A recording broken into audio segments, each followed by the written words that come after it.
Atos dos Apóstolos, capítulo 1, diz assim: Fiz o primeiro tratado, ó Teófilo, acerca de tudo que Jesus começou não só a fazer, mas a ensinar, até o dia em que foi recebido em cima, depois de ter dado mandamentos pelo Espírito Santo aos apóstolos que escolhera, aos quais também, depois de ter padecido, se apresentou vivo, com muitas e infalíveis provas, sendo visto por eles por espaço de 40 dias, e falando do que respeita ao reino de Deus.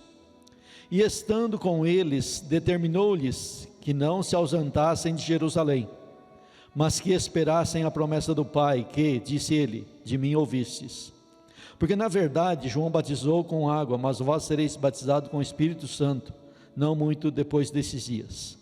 Aqueles, pois, que se haviam reunido, perguntaram-lhe, dizendo: Senhor, restaurarás tu nesse tempo o reino a Israel?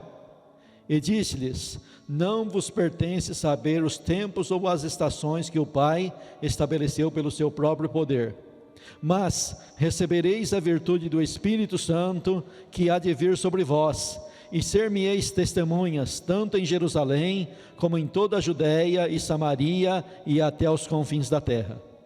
E quando dizia isto, vendo-o eles, foi elevado às alturas, e uma nuvem os recebeu, ocultando-o aos seus olhos. E estando com os olhos fitos no céu, enquanto ele subia, eis que junto deles se puseram 2 varões, vestidos de branco, os quais lhe disseram: Varões galileus, por que estáis olhando para o céu? Esse Jesus que dentre vós foi recebido em cima no céu, há de vir assim como para o céu o vistes ir. Então voltaram para Jerusalém, do monte chamado das Oliveiras, o qual está perto de Jerusalém, à distância do caminho de um sábado. E entrando, subiram ao cenáculo, onde habitavam Pedro e Tiago, João e André, Filipe e Tomé, Bartolomeu e Mateus, Tiago, filho de Alfeu, Simão, o Zelote, e Judas, filho de Tiago. Todos esses perseveravam unanimemente em oração e súplicas com as mulheres e Maria, mãe de Jesus, e com seus irmãos.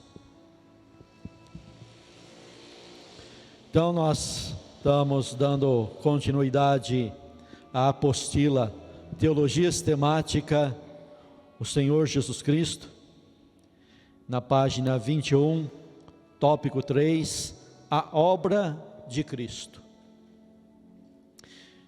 Aqui ele diz assim na introdução: Cristo realizou muitas obras, porém a obra suprema que ele consumou foi a de morrer pelos pecados do mundo.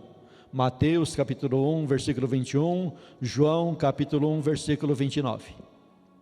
Então Cristo realizou muitas obras.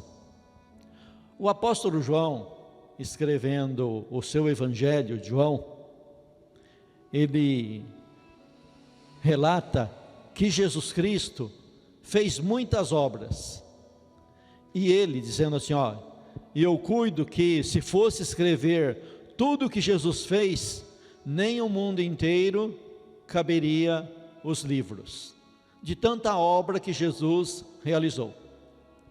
Mas João disse que escolheu alguns milagres de Jesus para provar que Jesus é o Filho de Deus. Então cada evangelista ele teve um propósito. João pega alguns milagres, e todos esses milagres têm um caráter didático, um caráter de ensino. Ele não pega os milagres simplesmente para dizer, olha como que Jesus era poderoso. Não, ele pega o milagre para trazer um ensinamento. E dentro desse ensinamento é sempre provando que Jesus é Deus, que Jesus é o Filho de Deus.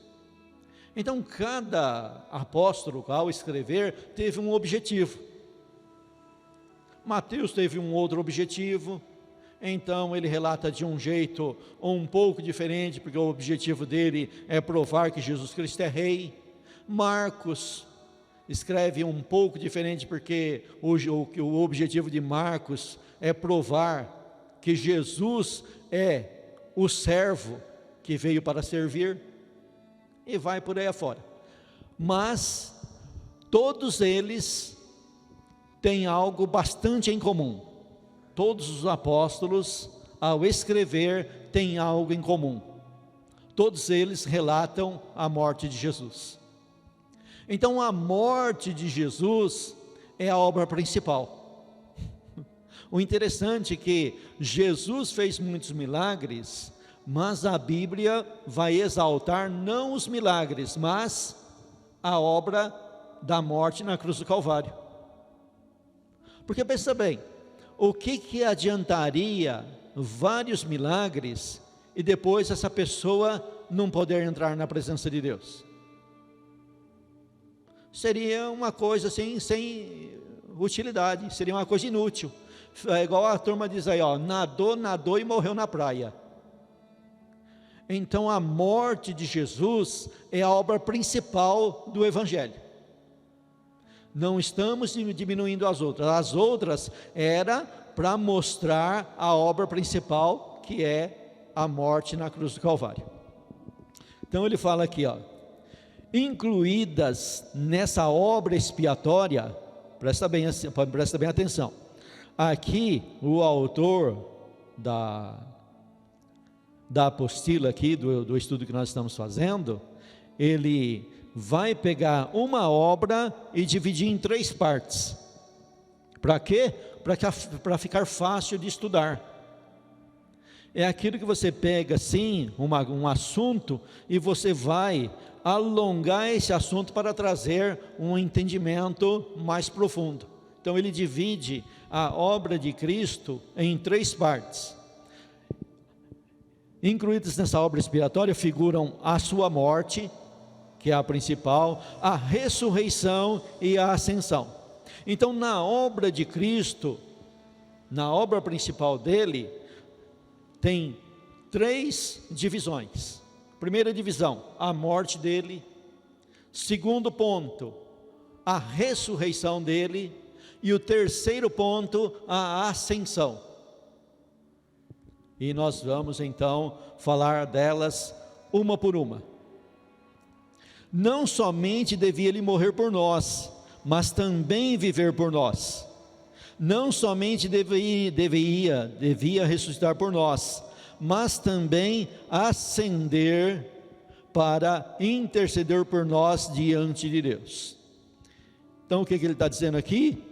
Jesus primeiro morreu por nós, depois ele ressuscitou por nós, e no terceiro ponto ele ascendeu, ou seja, subiu aos céus.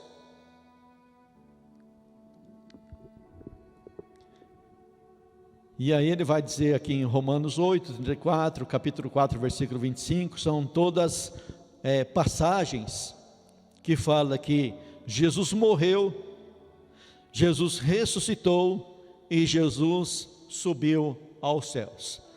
A obra de Cristo dividida em 3 partes: morte, ressurreição e ascensão. Sobre a morte, você vê falar bastante, até em pregações. Sobre ressurreição também, mas sobre ascensão, cá para nós. Dificilmente alguém pega no púlpito e fala sobre esse assunto. Mas é um assunto primordial, deveria ter a mesma importância dada no púlpito para os outros 2 temas. A ascensão também deveria ser um tema que sempre falado. Sobre o tópico 1 aí, sua morte, sua importância. Vamos falar então sobre a morte, a importância da morte de Cristo. O evento mais importante e a doutrina central do Novo Testamento resumem-se nas seguintes palavras: Cristo morreu, o evento, por nossos pecados, a doutrina. Então dizer assim, olha, Cristo morreu é o fato, não tem muito o que se explicar. Agora quando fala assim, por nossos pecados, aí vem um ensinamento, aí vem uma doutrina. Aí vem a pergunta: mas era necessário Cristo realmente morrer? Então você, para chegar numa conclusão dessa pergunta, você tem que analisar a crueldade do pecado. O que é o pecado? O pecado é uma coisa tão maligna, tão ruim, tão perversa diante de Deus, que ninguém consegue se livrar dele e pagar o preço dele, a não ser a salvação que o próprio Deus destinou para nós.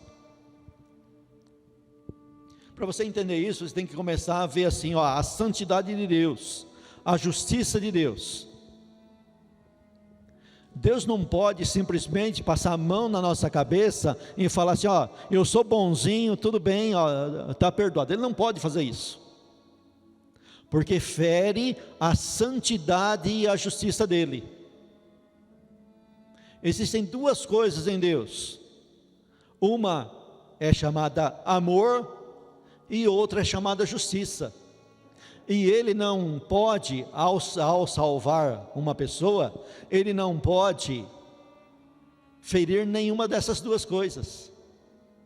Ele te ama, mas ele não pode simplesmente chegar lá e falar: tá tudo bem, tá perdoado o negócio aí, eu esqueci. Não,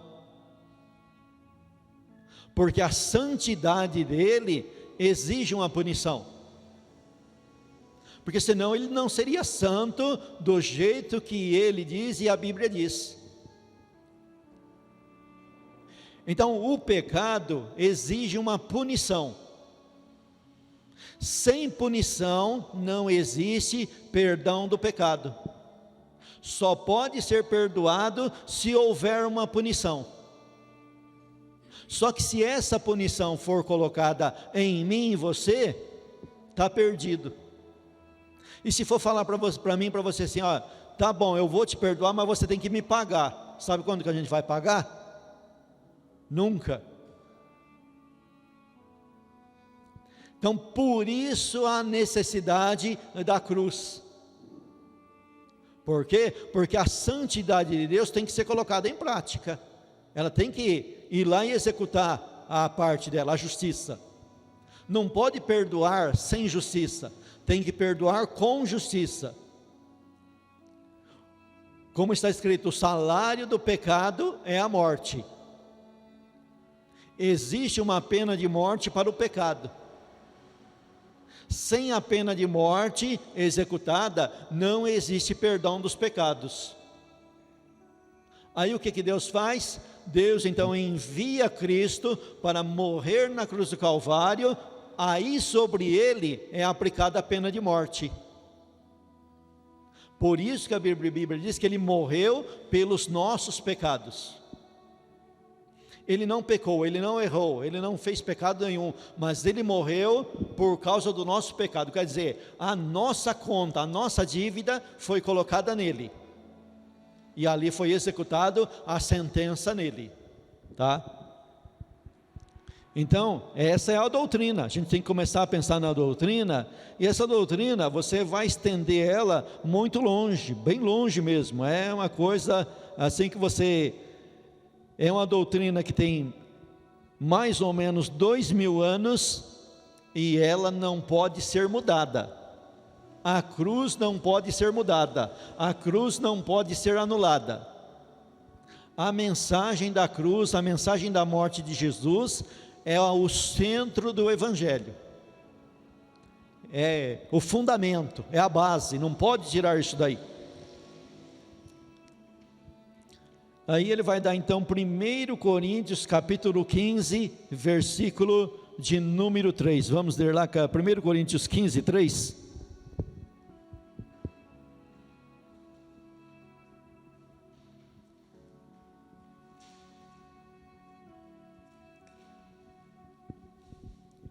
Já abri aqui, vocês encontraram aí?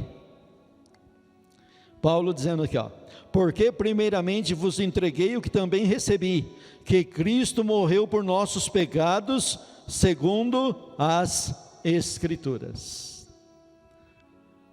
1 Coríntios capítulo 15, versículo de número 3. Então a morte de Cristo, continuando aí, depois de 1 Coríntios 15, 3 aí da apostila, vocês estão acompanhando, né? A morte expiatória de Cristo é o fato que caracteriza a religião cristã.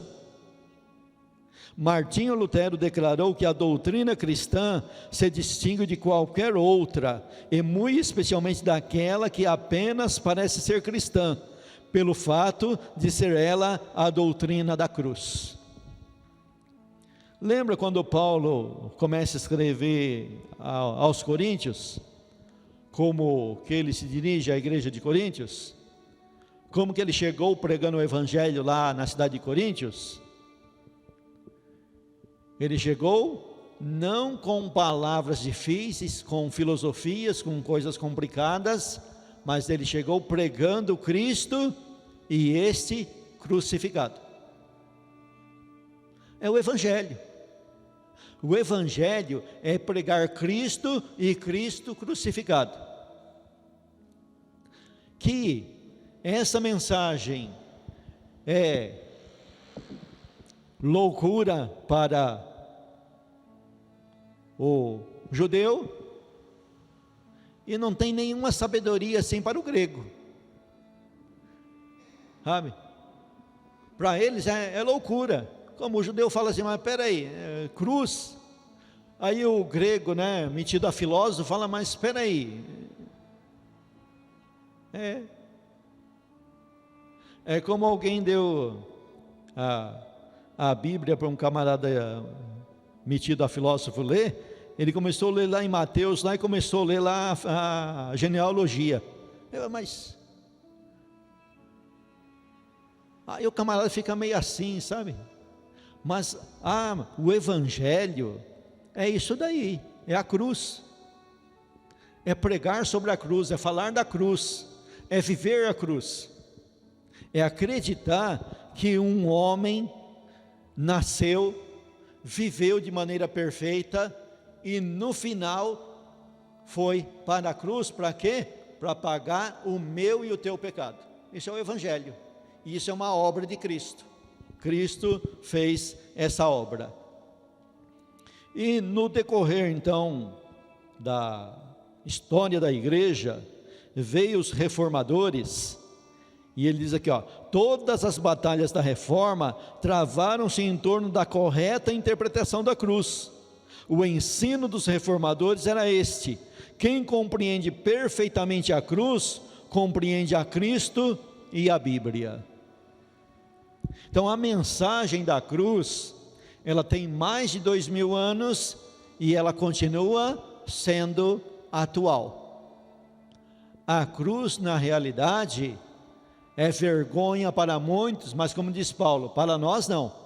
É o poder de Deus para a salvação de todo aquele que crê. É da cruz que vem o poder de Cristo para nós.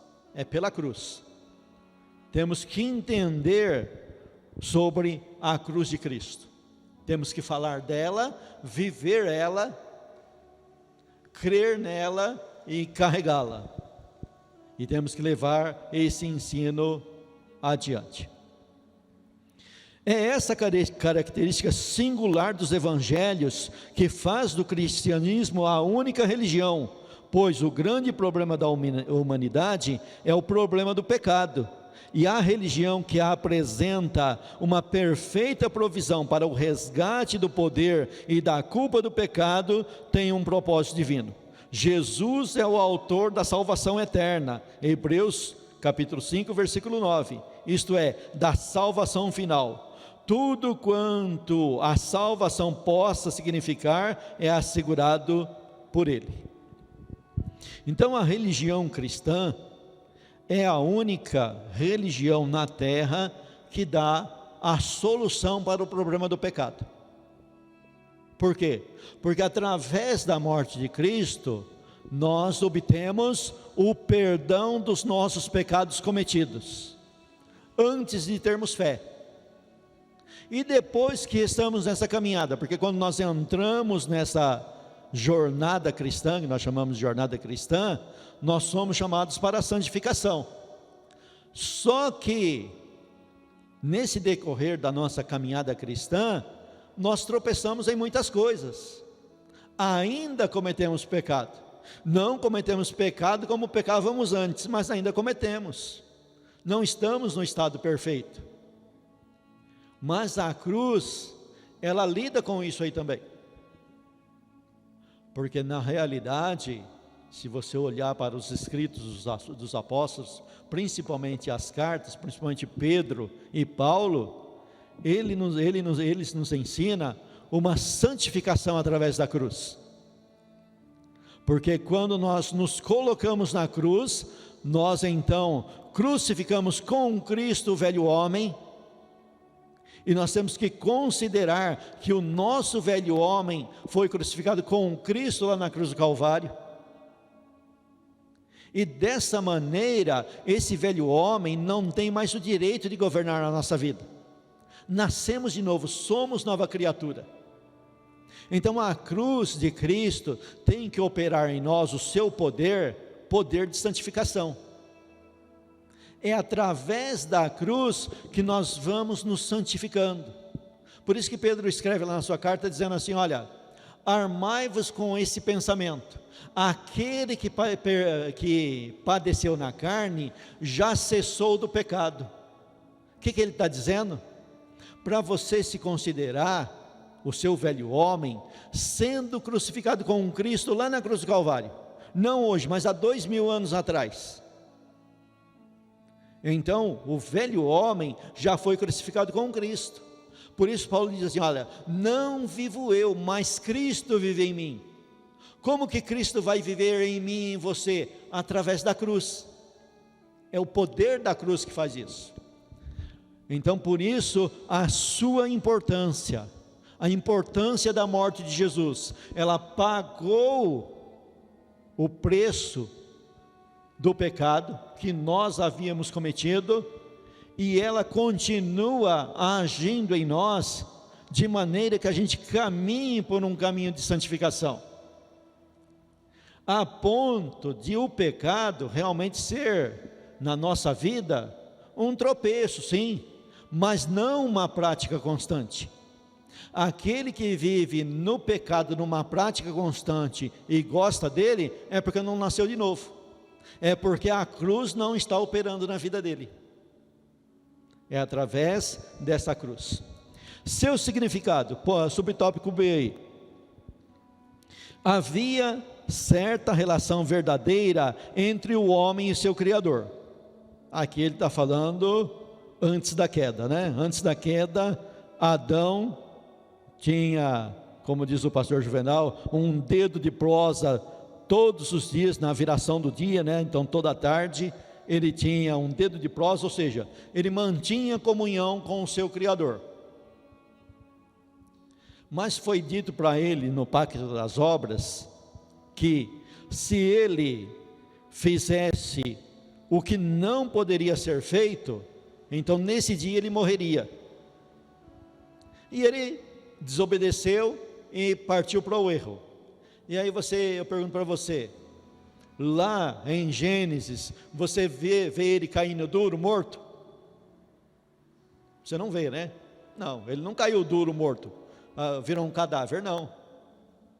Mas qual foi a morte lá?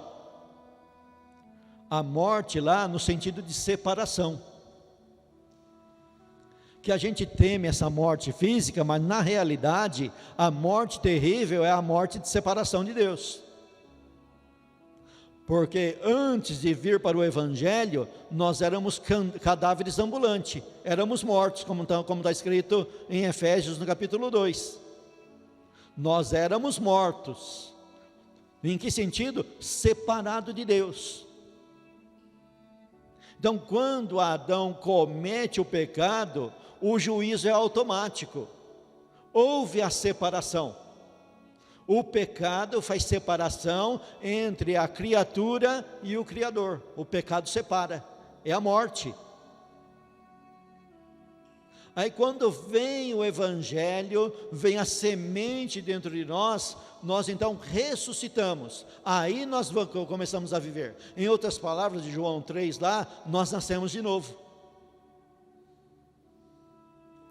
Aí então vem a restauração àquilo que Adão tinha perdido. Algo sucedeu que interrompeu essa relação. Não somente está o homem distanciado de Deus, tendo seu caráter manchado, mas existe um obstáculo tão grande no caminho que o homem não pode removê-lo pelos seus próprios esforços. Esse obstáculo é o pecado, ou melhor, a culpa. O pecado e a culpa, primeiro, ele promove a separação. E quando Deus então toma a iniciativa de se aproximar do pecador, o que ele faz? A culpa faz ele fugir, ele foge. Por isso que o camarada, ele vai em tudo quanto é lugar, ele vai na macumba primeiro, ele vai nas drogas, ele vai em tudo quanto é lugar. O último que ele vai é Cristo.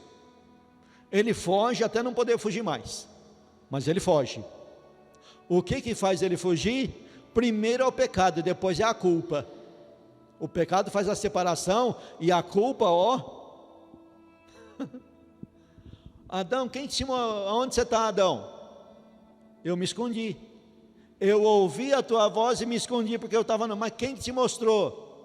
Está vendo só que ele não confessa? O camarada procura todo meio de se justificar, mas não confessa o erro. Quando o camarada começa assim envolver no pecado, é igual Davi, faz um pecado, aí para encobrir aquele pecado ele faz outro, e o negócio vai virando uma bola de neve. Enquanto não tratar, o negócio vai cada vez piorando. Mas como resolver isso daí? O obstáculo é grande. Pelos nossos próprios esforços a gente não consegue.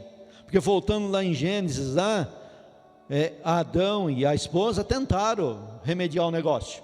Sim, eles perceberam que estava nu e fizeram para si.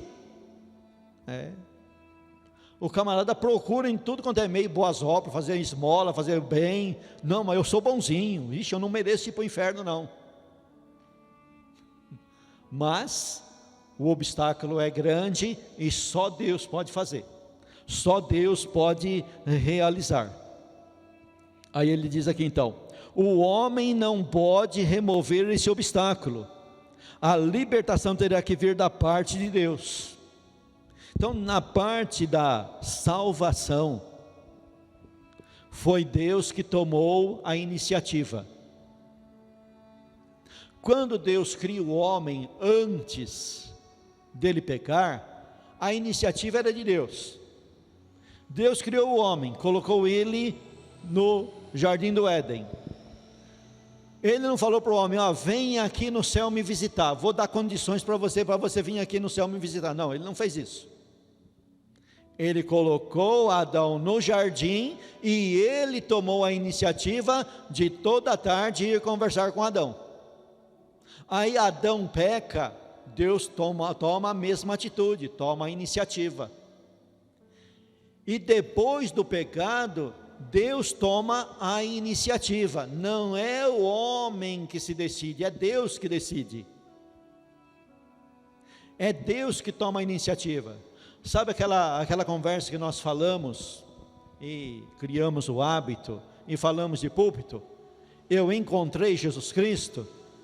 Não foi eu e não foi você que encontrou Jesus Cristo, porque ele nunca esteve perdido. Quem estava perdido éramos nós. Nós fomos encontrados, ele nos encontrou e não nós encontramos ele. Ele tomou a atitude e não nós. A atitude de Adão é se esconder, a nossa atitude é se esconder, mas Deus toma a atitude, coloca as 99 no aprisco e vai atrás da que está desgarrada. É Ele que toma a atitude. E Ele toma essa atitude como? Continuando aí o homem não pode, tal. Para isso Deus teria que tomar a iniciativa de salvar o homem. O testemunho das Escrituras é este, que Deus assim fez. Ele enviou seu Filho do céu à terra para remover este obstáculo e dessa maneira reconciliou os homens com Deus.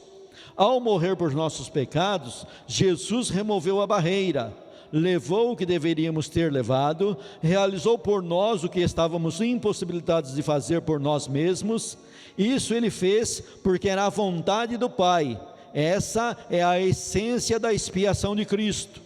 Considerando a suprema importância desse assunto, será ele abordado mais pormenorizadamente em um capítulo à parte. O que ele está dizendo aqui? Ele está dizendo que ele está resumindo essa doutrina aqui, que na realidade você vai estudar ela a fundo numa matéria chamada soteriologia. Aí você vai estudar a expiação desde o Velho Testamento, passando pela lei de Moisés, até chegar no Novo Testamento. E aí você vai estudar os termos da soteriologia, os termos da salvação e por aí afora. Então falamos aqui até agora sobre a morte de Cristo, a sua importância e o seu significado. Subtópico 2 aí, sua ressurreição. O fato, subtópico A aí, o fato, página 21 ainda. A ressurreição de Cristo é o grande milagre do cristianismo. Então nós falamos primeiro, a primeira obra, a divisão da obra de Cristo é a morte, agora vamos falar da ressurreição dele. Lá no capítulo 15 de Coríntios, na realidade, o capítulo 15 de Coríntios cita a morte de Cristo, mas na realidade ele trata da ressurreição. É que não existe a ressurreição sem a morte. Tem que haver primeiro a morte e depois a ressurreição. E nós lemos lá no capítulo 15, lá logo no começo, no primeiro e segundo versículo lá, que Jesus Cristo foi morto segundo as Escrituras, porque já estava profetizado isso no Velho Testamento, e que ele foi sepultado. Mas espera aí, não parece uma brincadeira falar que o cara morreu e foi sepultado? Não parece brincadeira? Precisa falar isso? Todo mundo que morre não tem que ser sepultado? Mas Deus, como Deus faz essas coisas aí que parece bem simples, parece que não tem nexo, mas é feito para isso daí, porque Deus na sua onisciência sabe que vão inventar falsas doutrinas.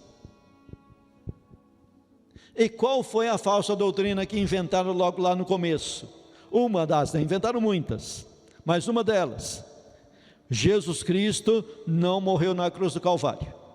Ele desmaiou, os discípulos foram lá e roubaram o corpo, levaram o corpo dele desmaiado, levaram ele lá para um canto lá, ele se reanimou, contraiu um matrimônio, teve filhos e viveu feliz para sempre. O pessoal inventa coisa que não é brincadeira, então, primeira coisa, a morte de Jesus Cristo foi testemunhada, é história. Por isso que quando a gente estuda teologia sistemática, nós estudamos também uma teologia chamada o Cristo histórico. Quando diz o Cristo histórico, o que está falando? Cristo viveu dentro do tempo geograficamente e dentro da história. A Bíblia fala de acontecimentos que aconteceu no tempo e num espaço geográfico. Tudo aconteceu num espaço geográfico chamado Palestina, dentro de um tempo. Aí os escritores falam assim, olha, no tempo do rei Herodes, no tempo de Júlio, tal, é tudo documentado de maneira histórica, dentro de um espaço geográfico. Presenciado por testemunhas. Estava cheio de gente vendo Cristo sendo crucificado e Cristo sendo sepultado. Tem testemunhas oculares do negócio. Tinha testemunhas oculares do negócio. E a ressurreição? A ressurreição também tem testemunhas. A ressurreição de Cristo é um grande milagre do cristianismo. No começo eu falei que Jesus Cristo fez muitos milagres, e os milagres relatados têm um objetivo didático, e um dos maiores milagres que foi realizado é o milagre da ressurreição, a ressurreição de Cristo. Então, Cristo ressuscitou. Uma vez que estabelecida a realidade desse evento, torna-se desnecessário procurar provar os demais milagres dos evangelhos. Ademais, é o milagre com o qual a fé cristã está em pé ou cai. Isso em razão de ser o cristianismo uma religião histórica que baseia seus ensinos em eventos definidos que ocorreram na Palestina há mais de 1900 anos. Esses eventos são o nascimento e o ministério de Jesus Cristo, culminando na sua morte, sepultamento e ressurreição. Desses, a ressurreição é a pedra angular, pois se Cristo não tivesse ressuscitado, então não seria o que ele próprio afirmou ser, e sua morte não seria expiatória. Então Jesus Cristo, quando estava no seu ministério, ele mesmo falou sobre a ressurreição dele. Ele, numa disputa com os judeus, ele disse para os judeus: olha, derrube esse templo e em 3 dias eu levantarei. Os judeus estavam pedindo um sinal para ele, estavam brigando com ele lá, acusando que ele não era o Cristo, coisa nenhuma, e ele então saiu com essa profecia: derrube esse templo e em 3 dias eu levantarei. E os camaradas entenderam que ele estava falando do templo lá feito por Herodes. Mas Herodes levou não sei quantos anos para construir isso daí, e você em 3 dias vai construir?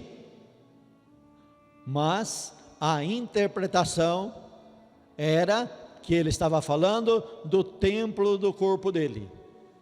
Pode me levar para a cruz do Calvário e me derrubar lá, mas em 3 dias eu vou ressuscitar. E aí ele começou a ensinar de maneira clara no capítulo 13, 14, 15 e 16 de João. Ele começou a ensinar de maneira clara para os discípulos que ele iria para Jerusalém, ia passar por um grande sofrimento, ia ser crucificado e ao 3º dia ele iria ressuscitar. Ele falou tudo isso antes de acontecer, e se não acontecesse, ele não seria aquilo que ele falava que era. Então a ressurreição dele prova que ele é. E isso prova de maneira que tem várias testemunhas oculares vendo o fato acontecer.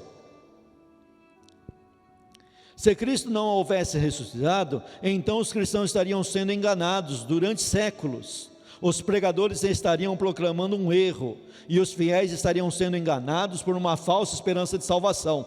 Mas graças a Deus, que em vez de ponto de interrogação, podemos colocar o ponto de exclamação, após ter expostas essa doutrina. Mas agora Cristo ressuscitou dos mortos, e foi feito as primícias dos que dormem. Capítulo 15 de 1 Coríntios. Por que foi escrito para o capítulo 15 de 1 Coríntios? Porque na igreja de Coríntios tinha uma turma pregando que não existe ressurreição. E Paulo escreveu aquele capítulo inteirinho lá para dizer que existe ressurreição. E aí ele vai falar no capítulo 15 lá, que essa ressurreição é um fato confirmado com testemunhas oculares. O que é testemunha ocular?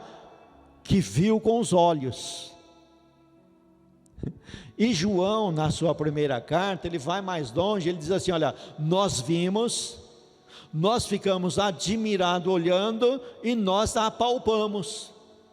O mais incrédulo de todos, o Tomé, Jesus falou para ele: olha, vem e toca em mim, toca na minha ferida, toca na marca.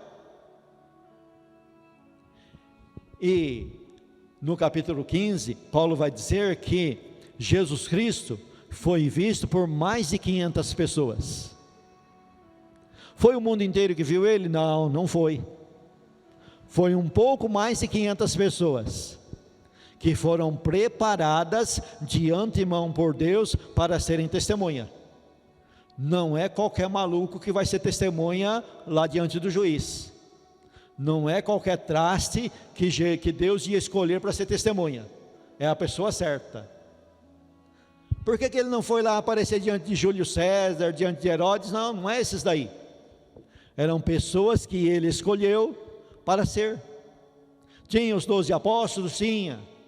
Tinha outros apóstolos junto com eles? Tinha. A Bíblia dá a entender que sim. Tinha a Maria, mãe de Jesus, os irmãos de Jesus, a família? Tinha. E mais de 500 pessoas que a Bíblia não cita o nome. A Bíblia cita o nome dos 12, cita o nome de Maria, cita o nome dos irmãos de Jesus, e os outros são anônimos, mas são testemunhas. E é dentro dessa nuvem de testemunha que nós estamos baseando a nossa fé. A nossa fé está alicerçada em um fato histórico que teve testemunhas. Alguém não acredita? Problema de quem não acredita. Alguém vem e prega uma doutrina contrária? Problema de quem prega a doutrina contrária e de quem aceita a doutrina contrária. Porque nós temos um costume de falar assim: olha, coitadinho daquelas pessoas que estão sendo enganadas. Elas estão sendo enganadas porque têm uma boa fé. Quem vai receber a culpa é quem está enganando. Não, não é bem assim não. Sabe por quê? Porque a pessoa gosta de ser enganada. Então ela gosta da mentira que ela está ouvindo. Porque a Bíblia está aí. Jesus diz assim: olha, examinais as Escrituras, porque vós cuidais ter nela a vida eterna, e são elas que de mim testificam. Então o falso pregador tem a culpa? Tem uma culpa maior, mas quem o ouve também tem culpa, porque as pessoas gostam de ser enganadas, porque a Bíblia está aí clara, dizendo claramente a evidência. Vocês cristãos vivem na fragrância de um túmulo vazio, disse um séptico francês. É um fato que aqueles que foram embalsamar o corpo de Jesus, na memorável manhã da ressurreição, encontraram seu túmulo vazio. Esse fato nunca foi, nem pode ser explicado, a não ser pela ressurreição de Jesus. Então essa questão aí da ressurreição, é um milagre que Deus fez. Cristo falou que ia morrer e ao terceiro dia ia ressuscitar. E a Bíblia afirma que Jesus ficou pelo espaço de 40 dias aparecendo para as pessoas após a ressurreição.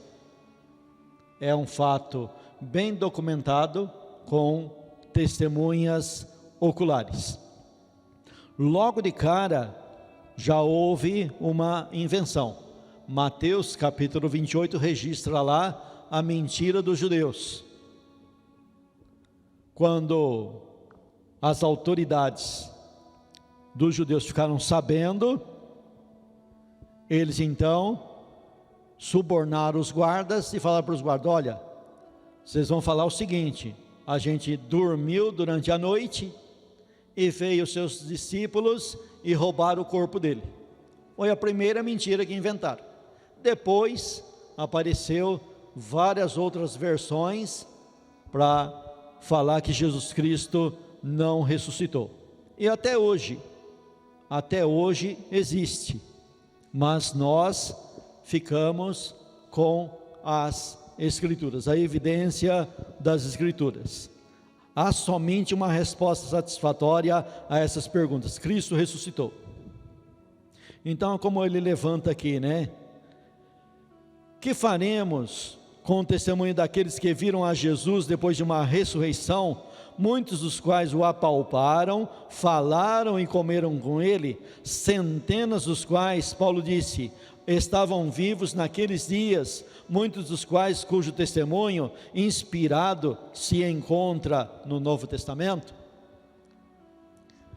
Então, esses primeiros escritores do Novo Testamento, além de serem inspirados por Deus, eles tiveram fontes de pesquisa.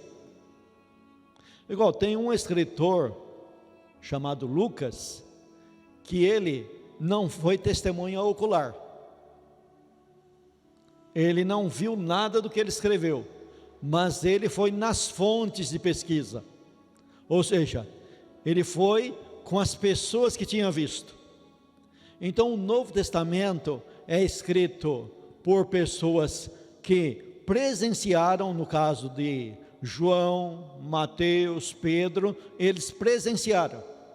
Já tem o Lucas lá, que ele não presenciou, mas ele ralou.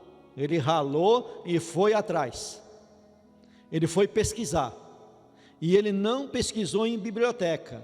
Ele pesquisou direto com a fonte. Ele foi lá entrevistar, igual jornalista, entrevistar a fonte.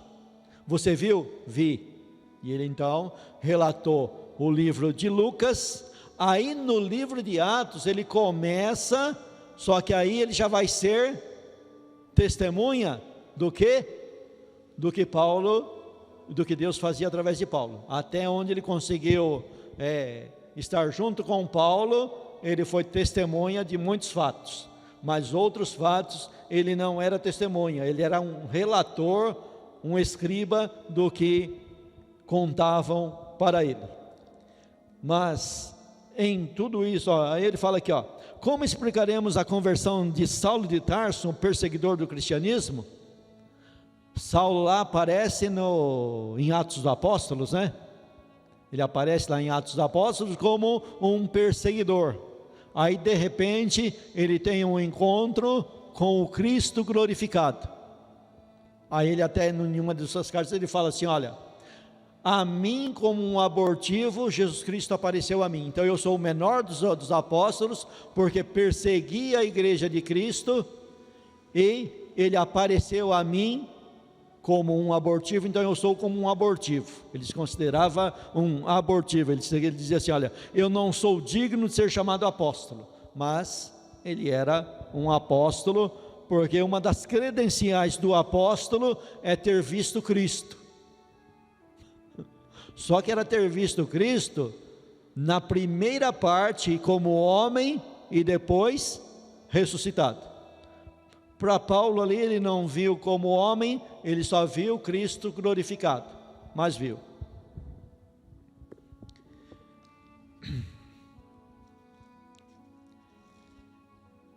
E aí na página 23, ele vai falar o significado, subtópico C, o significado do que? Da ressurreição. A ressurreição, ela significa que Jesus é tudo quanto ele afirmou ser, Filho de Deus, Salvador e Senhor. Então, porque Jesus Cristo ressuscitou, nós podemos acreditar que ele é Salvador. Porque é o seguinte, hein? Tudo bem, olha, existe aí uma esperança que os mortos vão ressuscitar, mas como? Você prova isso daí? Existe uma vida eterna? Você prova que existe uma vida eterna? Primeiro, nós temos fé. Fé não é nossa, é dom que Deus deu. Mas nós podemos responder assim: existe alguém que foi lá do outro lado e voltou para dizer como que é, ele provou que existe. Quem que é esse? Jesus Cristo, porque ele morreu e ressuscitou. Então quando alguém chega e fala para você, você fala em vida eterna aí, que tem vida eterna depois da morte, que tem salvação, mas você já viu alguém ir lá do outro lado e voltar? Você pode dizer, não, tem sim, tem um. Esse um se chama Jesus Cristo, e a Bíblia diz que ele é as primícias dos que dormem. Então tem um monte de salvos dormindo? Sim, no paraíso tem, e vai ressuscitar e morar no céu. Por quê? Porque Jesus Cristo ressuscitou. E como que você prova isso daí? Com as escrituras, que ela diz que mais de 500 pessoas viram isso. Todo mundo vai acreditar? Não, não, de jeito nenhum, a maioria não. Vai diminuir Deus? Não vai. Vai tornar a palavra de Deus mentirosa? Não, não vai. Porque se o mundo inteiro não acreditar, Deus continua verdadeiro. Porque Deus não depende da fé de ninguém. Deus depende só dele mesmo. E ele diz que é assim, e é assim, e é fato consumado.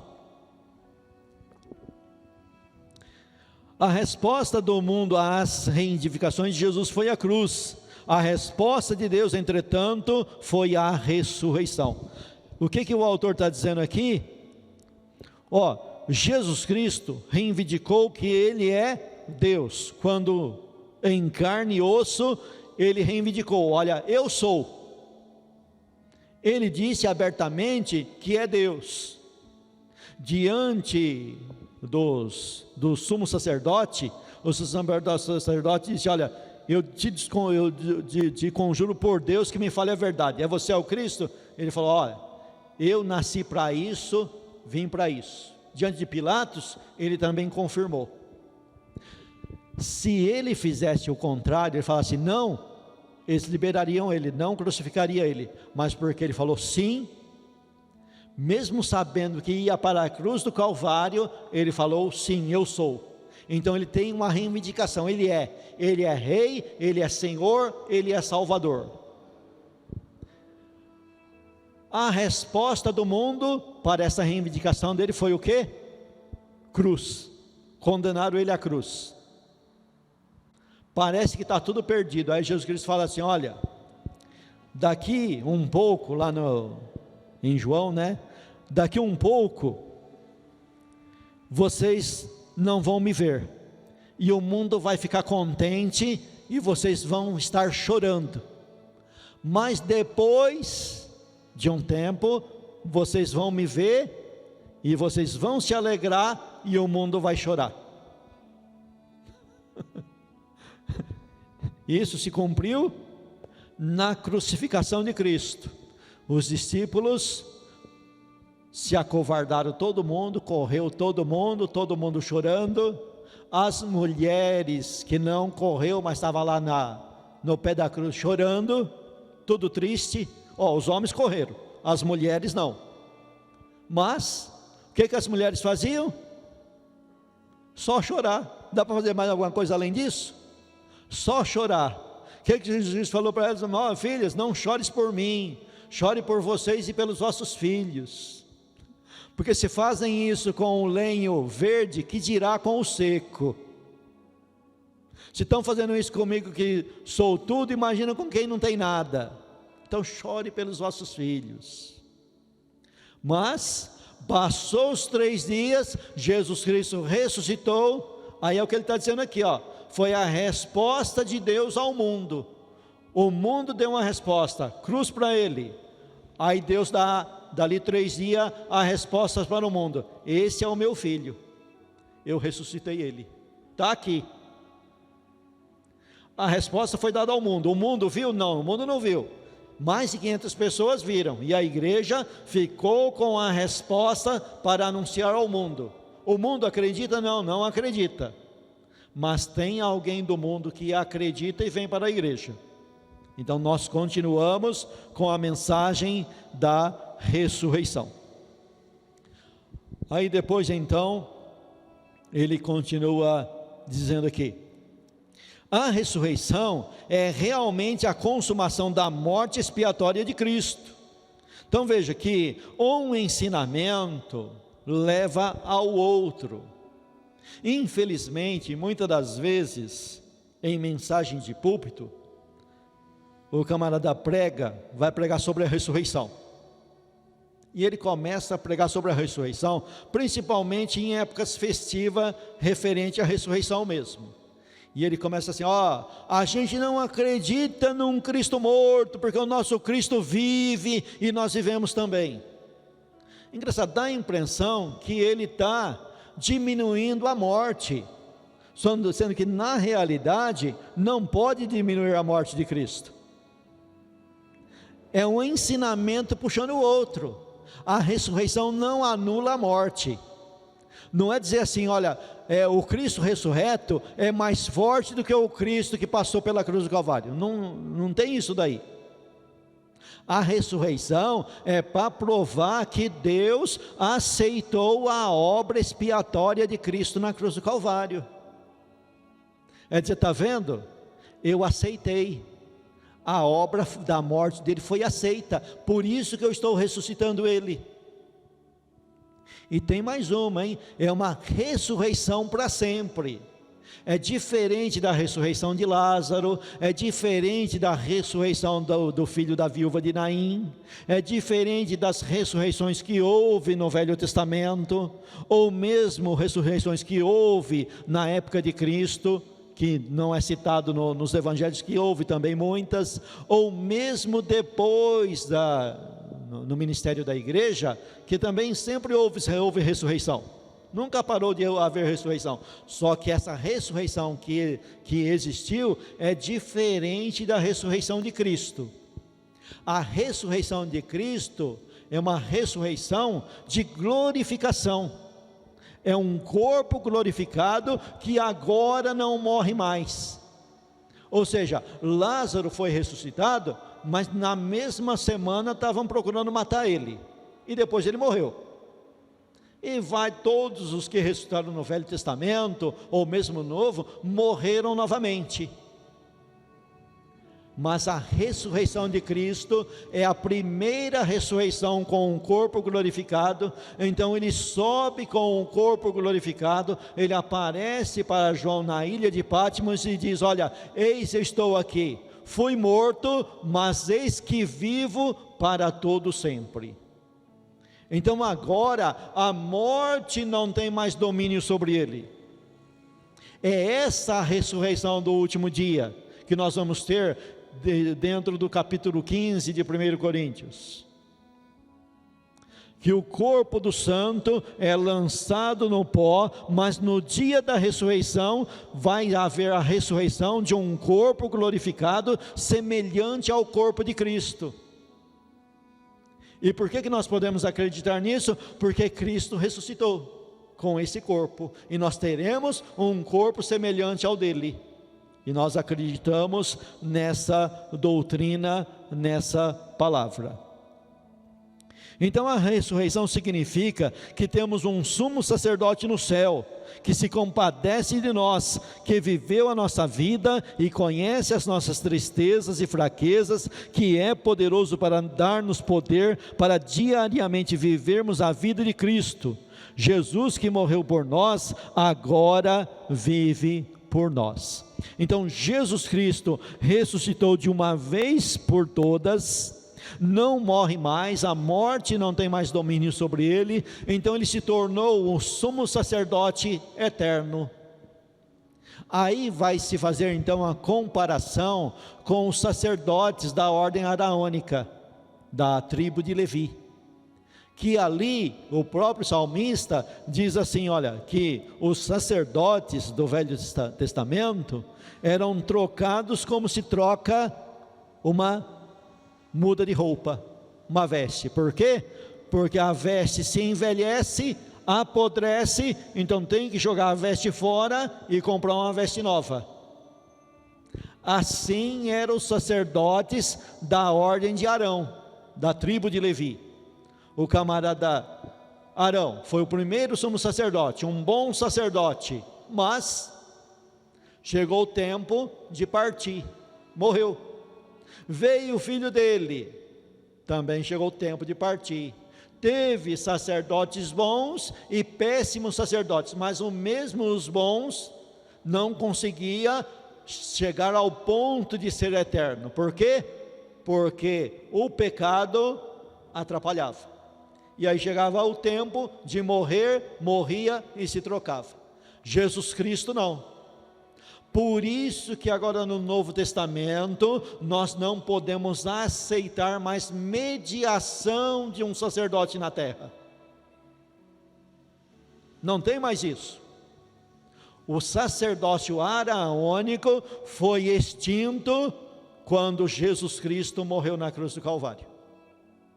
Quando ele morre na cruz do Calvário, é extinto o sacerdócio araônico do Velho Testamento. Agora, aqueles camaradas lá prefiguravam, era um tipo de figura do verdadeiro sumo sacerdote. O verdadeiro sumo sacerdote é Cristo ressuscitado, que a morte não tem mais domínio sobre ele, e ele então, como perfeito, ele é sumo sacerdote e ao mesmo tempo ele é o sacrifício. Ele entra no Santo dos Santos, não do tabernáculo, mas no Santo dos Santos do céu.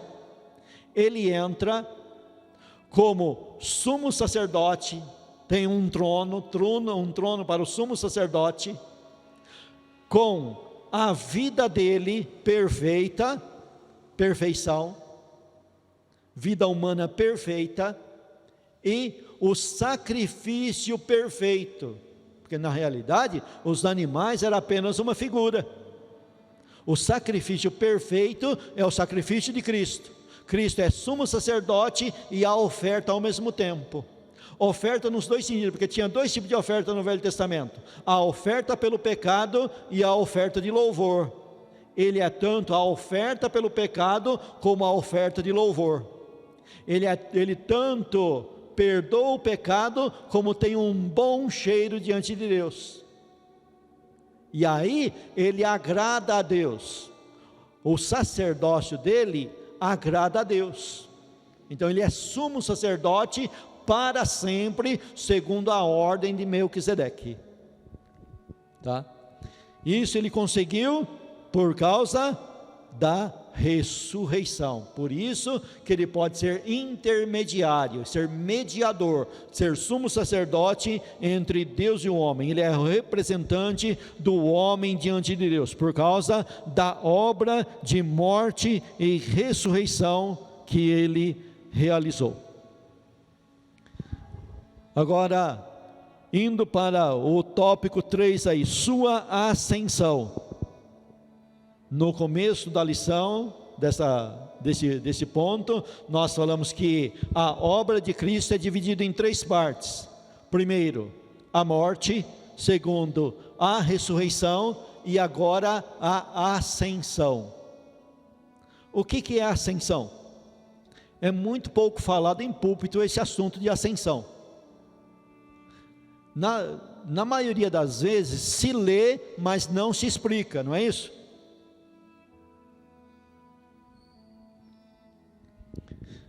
Nós lemos aqui no capítulo 1 de Atos dos Apóstolos, e lá ele fala que Jesus ficou aparecendo por mais de 40 dias, por um espaço de 40 dias, aparecendo para as pessoas, e depois ele mandou os discípulos ir até o monte, e lá no monte então ele aparece pela última vez, dá mandamentos, enquanto ele estava dando mandamentos, e ali não era somente o grupo dos 12 apóstolos que estavam, tá? Era um grupo maior. Lucas, que é detalhista, ele não fala de quantos, mas a reunião lá, quando desce o Espírito Santo, ele dá um detalhe que era 120, então era um grupo bom, que testemunhou a ascensão. A ressurreição foi testemunhada por mais de 500, a ascensão foi testemunhada por mais de 100 pessoas, os 12 mais uma turminha boa, inclusive Maria e os irmãos de Jesus. Então a ascensão é ser elevado de volta para o céu. O interessante é que você encontra no Velho Testamento 2 personagens que passaram por um processo que você fica pensando assim: seria isso uma ascensão? lá chama de trasladação, foi trasladado, né? Enoque e Elias. Enoque, antes, lá bem no começo, andou com Deus e não foi achado mais, porque Deus o tomou para si. E depois você vê o relato de Elias. Elias, diz o texto lá que uma carruagem de fogo separou ele de Eliseu, e num redemoinho ele subiu. Aí os camaradas que não prestam atenção no texto falam que ele subiu numa carruagem de fogo. Não, ele não subiu na carruagem de fogo. A carruagem de fogo separou.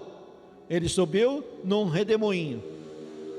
Mas se você olhar um contexto bíblico, esses dois personagens, eles não ascenderam ao céu. Porque o próprio João, no seu evangelho, escreve dizendo assim, né? Que o único que subiu ao céu foi aquele que desceu de lá, que é Jesus Cristo. Então o que nós podemos dizer dessas duas personagens aí, Enoque e Elias?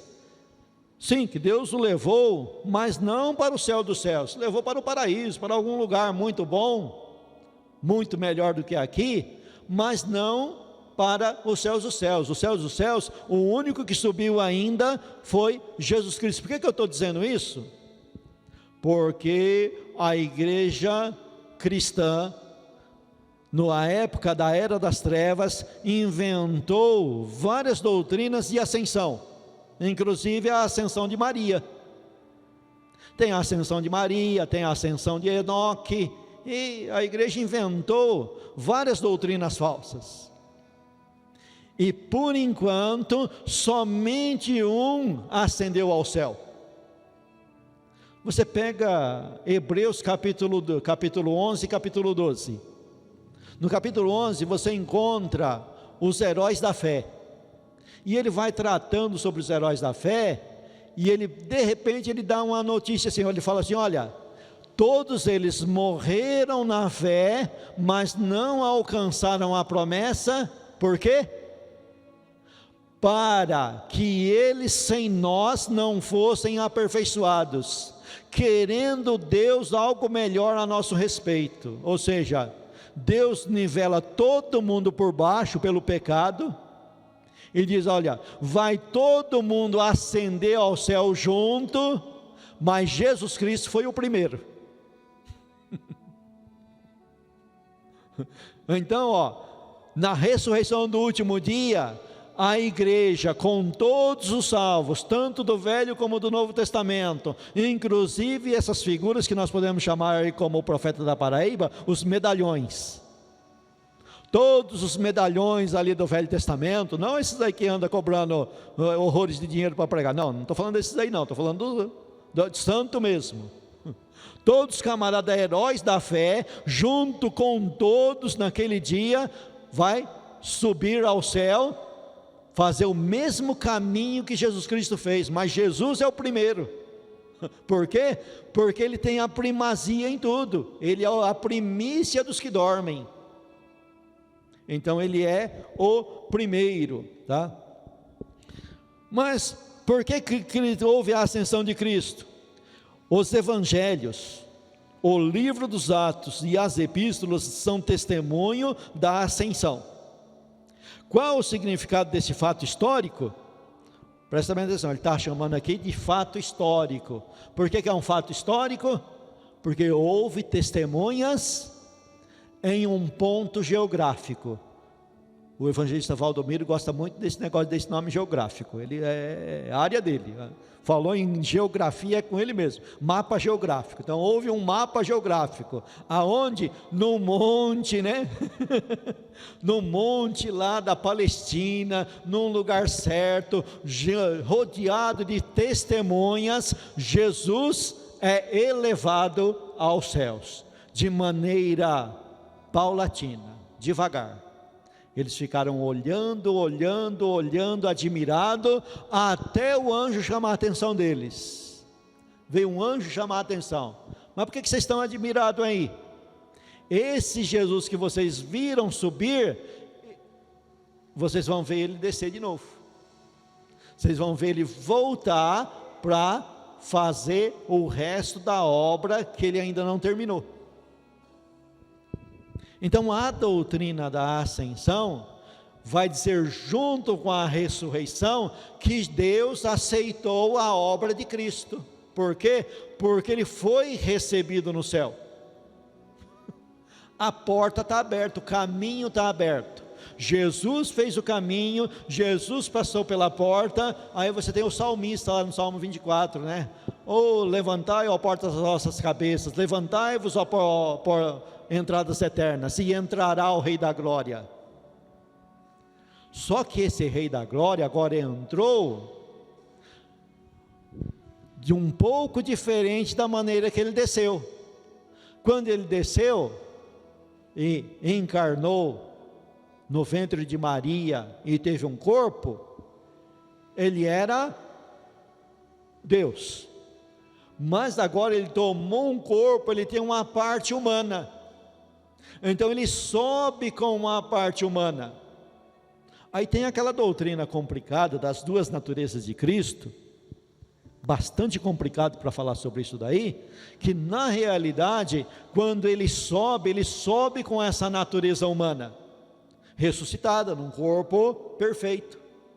Então ele sobe, essa natureza humana não tinha conhecimento dessa glória lá. Foi por essa glória que o Cristo encarnado lutou e trabalhou. Porque você pensa bem assim, Jesus Cristo, Filho de Deus, tem tudo, precisa trabalhar por alguma coisa? Ele tem tudo. Mas o que ele não tinha que o Pai ofereceu para ele, que ele considerou um grande gozo para ele trabalhar e ir até a cruz e falar, não, eu vou fazer porque eu quero isso daí? É a natureza humana que não tinha. E essa natureza humana aí, ele faz por amor aos seus irmãos, homens humanos. É nessa natureza humana que nós entramos, e nós entramos de carona. Porque ele morreu a nossa morte, ressuscitou no nosso lugar, e subiu diante de Deus no nosso lugar, e vai nos levar diante de Deus, porque ele fez isso por nós. E isso ele fez por amor. E ao mesmo tempo que ele fez por amor, ele pagou o preço, porque o Pai não pode passar a mão, e ele então pagou o preço. Ele pagou o preço e ele vai mais longe ainda, ele vive lá agora intercedendo. Então nós temos aqui o Cristo celestial. A ascensão ensina que nosso mestre é o Cristo celestial. Jesus deixou o mundo porque havia, página 23 aí, sobre o tópico A. O Cristo celestial, Jesus deixou o mundo porque havia chegado o tempo de regressar ao Pai. Sua partida foi uma subida, assim como sua entrada ao mundo havia sido uma descida. Ele desceu agora, ele que desceu agora, subiu para onde estava antes. E assim como sua entrada no mundo foi sobrenatural, assim foi a sua partida. Então, de maneira sobrenatural, milagrosa, ele foi concebido no ventre de Maria, nasceu, viveu, foi para a cruz do Calvário, e agora a sua partida é de maneira milagrosa também. Ele saiu voando com asas? Não. Ele, no seu corpo glorificado, venceu a lei da gravidade, porque ele é dono da lei da gravidade, subiu aos céus, e foi recebido, sabe por quê? Porque ele agora é o Cristo celestial. Ele deixou de ser terreno. O corpo da ressurreição deixará de ser terreno, passará a ser um corpo celestial. Tem um corpo, sim, um corpo físico, como ele diz, pode me tocar, eu não sou um fantasma, pode me tocar. Ele comeu na presença dos discípulos para dizer, olha, eu tenho um corpo, é um corpo, mas agora é um corpo celestial. E ele é recebido no céu nesse corpo. Esse corpo se encontra no céu. Consideremos a maneira de sua partida. Suas aparições e desaparições depois da ressurreição foram instantâneas. A ascensão foi, no entanto, gradual, vendo eles. Então, quando Jesus Cristo aparecia antes da ascensão, ele aparecia igual, estavam reunidos lá num cenáculo. Jesus de repente se colocou no meio deles e desapareceu. Ele apareceu no caminho de Emaús e entrou com os 2 discípulos para comer o pão e de repente desapareceu. Agora na ascensão é diferente. Ele vai de maneira lenta, é encoberto por uma nuvem, aí deixam de vê-lo, não se vê mais. Agora não vai ser mais essa coisa de aparece e desaparece, não. Alguém diz aí, quando testemunhar, Jesus apareceu para mim. Bom, é possível, para Jesus ele pode todas as coisas, mas não é mais o normal. O normal agora é através do Espírito Santo, nós temos comunhão com o Cristo celestial. Ele não ficou mais aparecendo e desaparecendo. Ele subiu de uma vez por todas e está no céu intercedendo por nós e enviou o Espírito Santo para nós. E nós então não conhecemos mais Cristo dessa maneira. Nós temos Ele pela fé. Nós acreditamos que Ele está aqui no nosso meio pela fé. Não é necessário aparecer no nosso meio. E ele vai dizer aqui então, na página 24 aí, o último parágrafo desse tópico aí, ó. Desse modo, a ascensão vem, encontraram aí? Desse modo, a ascensão vem a ser a linha divisória entre 2 períodos da vida de Cristo. Do nascimento até a ressurreição, ele é o Cristo da história humana. Aquele que viveu uma vida humana perfeita sobre condições terrenas. Desde a ascensão, ele é o Cristo da experiência espiritual, que vive no céu e tem contato com os homens por meio do Espírito Santo. Bom, então vamos entender o que ele está dizendo aqui. Ele está dividindo aqui então o período de Cristo em 2 etapas. O primeiro período, segundo relato do escritor Lucas, Jesus Cristo viveu por um espaço de mais ou menos 33 anos. Lucas diz que Jesus começou o ministério dele terreno, ministério mesmo espiritual, com mais ou menos 30 anos, foi quando ele foi batizado por João Batista. Ali ele começou o ministério dele. Então, esse período da vida de Cristo, nós chamamos, dentro da teologia, do Cristo histórico. O Cristo histórico viveu então no nosso meio, por um espaço de um pouco mais de 30 anos. Ele nasceu, foi uma criança normal. Nesse período, ele passou por todo o processo de todo ser humano. Agora tem um detalhe, ele nunca pecou. Nós acreditamos na vida perfeita dele. Depois veio um camarada aqui, chamado dentro da religião cristã, chamado Papa, que também fez um decreto que ele é infalível, né? Mas nós sabemos dentro das Escrituras, e nós acreditamos dentro das Escrituras, que o único infalível é Jesus Cristo. Ele nasceu, viveu o período de infância e adolescência embaixo da autoridade de pai e mãe, e conseguiu ser perfeito. Ó, pensa bem, você que é pai e mãe aí, é difícil, né? Rapaz, quem que ensina a criança a mentir? Mas mente, né? Quem ensina a criança a fazer arte? Você acha até bonito, mas olha, é coisa do capeta. E você dá risada, né? Até acha bonito. Mas se pensar bem mesmo, não é para chorar, porque quem que ensinou o bicho a mentir desde pequeno? Nem fala direito, já está aprontando arte. Mas Jesus Cristo teve uma vida perfeita, e o único escritor que cita algo da infância de Cristo é Lucas, que com a idade de adolescente ele foi com os pai e a mãe para a festa, e lá ele estava ensinando os doutores. Veja a perfeição do camarada. Aí ele viveu todo um período de trabalho humano. Isaías 53. Carpinteiro, experimentado em trabalho duro. Olha, para comer o pão de cada dia ele suou. Culpa de quem? Do Adão, né, rapaz? O Adão. Mas rapaz, olha, se tem um camarada que deixou uma herança terrível, foi esse tal de Adão. E Jesus pagou o preço do Adão. Mas pensa num pai desnaturado.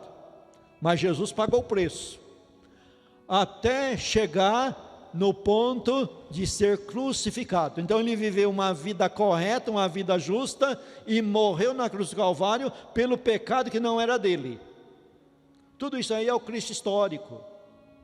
E durante a ressurreição, que ele ficou aparecendo e desaparecendo, ainda é o Cristo histórico. Mas agora ele está dizendo aqui que existe uma linha divisória. Então quando Cristo sobe aos céus e a nuvem encobre ele, então existiu ali agora então uma linha divisória entre o Cristo histórico e o Cristo celestial. E a partir desse momento nós conhecemos o Cristo histórico por aquilo que está escrito, e não podemos anular isso. Sabe por que eu estou dizendo isso? Se você começar mesmo a estudar teologia, você vai ver aí uma teologia chamada de moderna, os teólogos modernos. Então eles tentam, de A, B e vários estudos, desacreditar o Cristo histórico, anular o Cristo histórico. E você não pode anular o Cristo histórico. Mas também você tem que entender e compreender que agora você tem um Cristo celestial, que o relacionamento dele conosco não é mais ficar de aparecendo e desaparecendo. É essa linha divisória que ele está falando aqui, porque senão você não vai cair na história dos teólogos que torce tudo, mas vai cair na história dos fogo puro que vai e torce do outro lado. E começa a falar para você assim, hoje eu encontrei Cristo, Cristo apareceu para mim e ele me deu uma ordem. Aí você vai, mas que ordem que é essa? Aí ele te fala a ordem, que Jesus Cristo apareceu para ele, ele deu uma ordem. Qual que é a ordem? Aí você vai, olha para a ordem assim, fala, mas peraí, isso que Cristo está falando, falou para você, que está mandando você aí, está contra as Escrituras. Então você tem que entender que o relacionamento agora não é ele ficar aparecendo e desaparecendo.